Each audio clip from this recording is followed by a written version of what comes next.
हाय, जैसा कि आपको पता है, आपने देख लिया होगा यूपी पीजीटी 2022 का रिजल्ट यानी मेरिट लिस्ट दे दी गई है, जिसमें से ये बताया गया कि 2253 लोग सफल हुए हैं। जो टोटल लोग दिए थे 1,92,934 लोगों में से 2253 लोग सफल हुए हैं। और हर एक कैटेगरी का इन्होंने अलग अलग जो सीट के अकॉर्डिंग क्या है 3 गुना लोगों को बुलाया है इंटरव्यू के लिए, और उसके लिए बताया कि कल आपको इंटरव्यू के लिए जितनी भी दिशा निर्देश हैं वो दे दी जाएगी। ठीक है, उसमें अगर हम बात करें तो रिजल्ट कट ऑफ कितना गया है तो इसका कोई आइडिया नहीं लग पा रहा है। मेरे जानने में 105 थे बायोलॉजी में, 105 ओबीसी, 102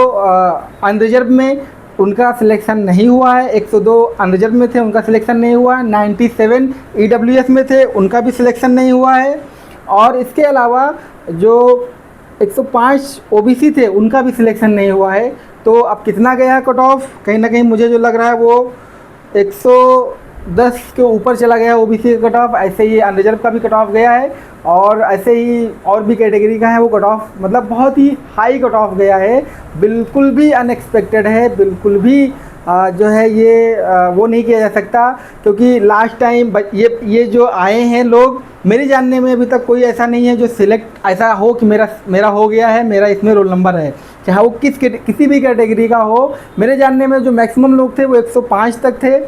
और इससे ऊपर कोई नहीं था 105 से ऊपर। बाकी जो 110 112 जो 2-4 लोग मिले हैं वो कमेंट सेक्शन में मिले थे, बाकी रियल में मुझे कोई नहीं मिला। जितने भी मेरे जानने वाले, जितने भी 25-30 लोगों से मेरी बात हुई, सब यही था कि 105 के अंदर ही आ रहे थे, और यही उम्मीद की जा रही थी कि बहुत जाएगा तो 95 ओबीसी चला जाएगा, 90 अनरिजर्व का चला जाएगा, लेकिन 93 वाला जो अनरिजर्व में वो नहीं हुआ, 99 वाला अनरिजर्व में वो नहीं हुआ है, 100 वाला अनरिजर्व में वो नहीं हुआ, 102 थे उसके वो अनरिजर्व में नहीं हुआ, ओबीसी में 105 थे उसका नहीं हुआ, एससी में 99 थे उसका भी नहीं हुआ। तो हुआ किसका है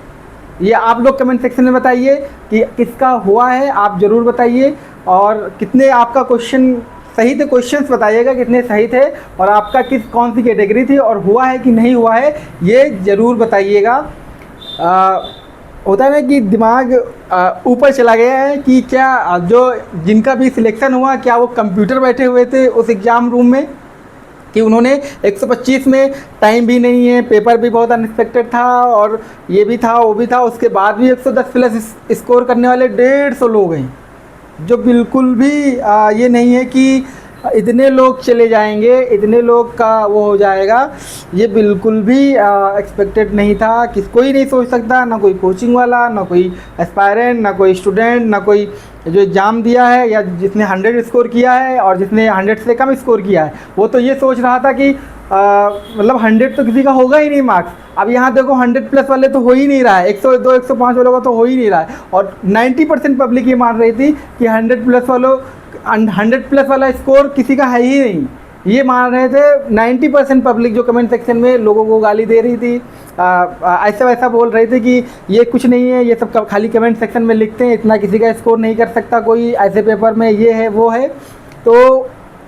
और ये भी बताते थे कि जो लास्ट वाला पेपर था इससे बहुत ईजी था, उसमें जो 99 क्वेश्चन वाला है वो जो है वो टॉप कर गया था, वो टॉप पे था। तो यही सब था, बहुत ही अनएक्सपेक्टेड था रिजल्ट। आप जो बताइएगा आपके कितने क्वेश्चन सही थे, आपका हुआ है या नहीं हुआ, और कैटेगरी कौन सी थे। तो मिलते हैं फिर किसी और वीडियो में, अब तब तक के लिए bye bye, thank you, thanks for watching.